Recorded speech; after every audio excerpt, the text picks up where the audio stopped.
Somalia.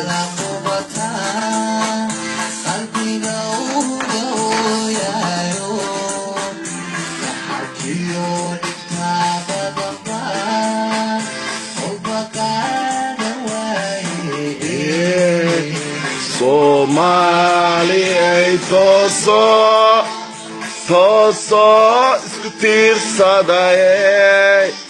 hadba kiina taagdarane taageera waligiine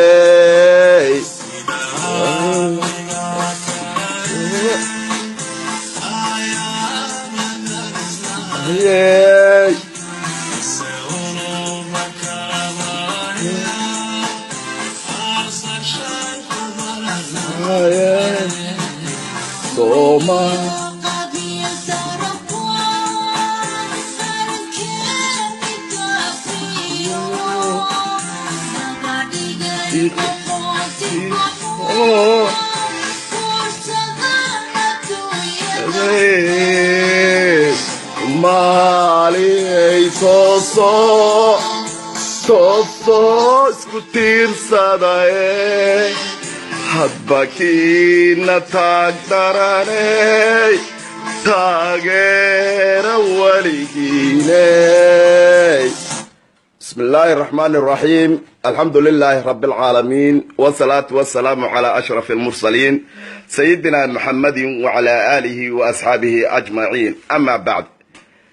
dhammaan waxaan halkan ka salaamayaa shacabka Soomaaliyeed meel walba oo ay joogaan adduunka inta ay garanaysa iyo intaan ay garanaynba magacaygu waa Cabdixakiin Cusmaan Nuur oo ku magac dheer Sheekh Soomaali degan magaalada Minneapolis ee gobolka Minnesota dalka Mareykanka. waxaan ummadda Soomaaliyeed rabaa maanta inaan u sheego arrin aad iyo aad u muhiim ah. arrintaas oo arrin ku saabsan urur la oran jiray Habiqlaysa Group. ururkaas oo aan anigu ka tirsanaa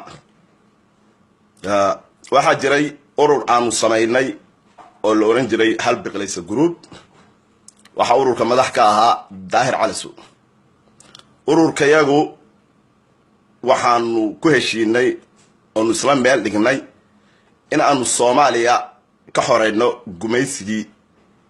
Itoobiya iyo inta u adeegta ayaguna Soomaalida ah.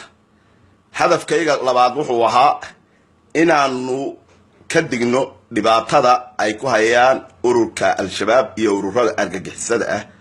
wadanka Soomaaliya iyo ummadda Soomaaliyeed dibka u geysanayaan. kabacdi waxaa dhacday ururka sidii aan muddo u shaqaynaynay ayaa waxaa jiray dhowr jeer oo khilaafna kala dhex galay ururka dhexdiisa. ururkaygan Habiqlaysa Group waxaanu isla meel waxaanu ahayn qabiil kasta oo Soomaali ka kooban. waxaanu isla meel dhignay in aanu wax ka qabanno dhibaatada Soomaaliya argagixisada dhibka ay ku hayso iyo waxyaalo kasta oo yaani Soomaaliya dhib ku ah. waxaa dhacday wax qabiil ma aan lahayn, qabiil kama aan hadli jirin, qabiil isku dhafan baanu ahayn. qof kasta oo Soomaaliya oo wanaag galana waanu hambalyeeyeen. arrintii oo halka marasa ayaa waxa dhacday in dhowr jeer uu khilaaf kala dhex galay ururkayagi. khilaafkaas oo ku saabsanaa aniga iyo Daahir Calasow qabasho aan isqabanay.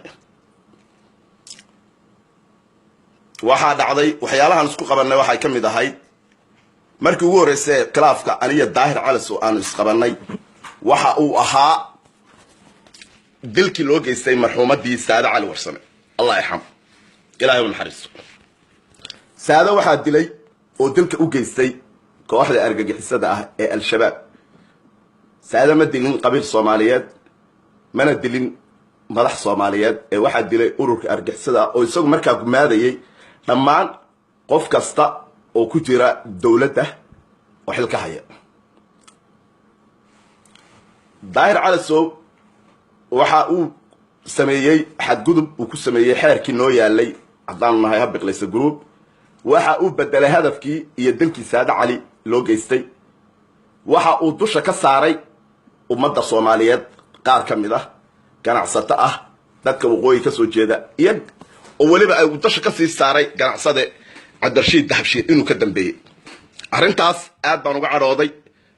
waanu iskhilaafnay ka bacdi waana la dhexdhexaadiyay gafkii labaad ee daahir calasow geystay waxay ahayd in uu maray Dahabshiil kitaab lagu dhaariyay magaalada Laascaanood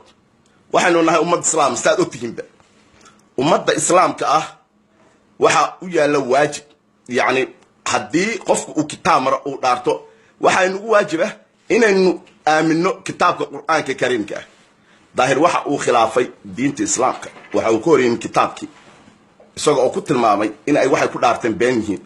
been iyo runba haddii qofku kitaab ku dhaarto waxaad ku qasbantahay bacdama aynu muslim nahay in qofku aamino oo halka ka baxo khilaafkaas wuxuu ahaa khilaafkii labaad yani daahirna kala dhex galay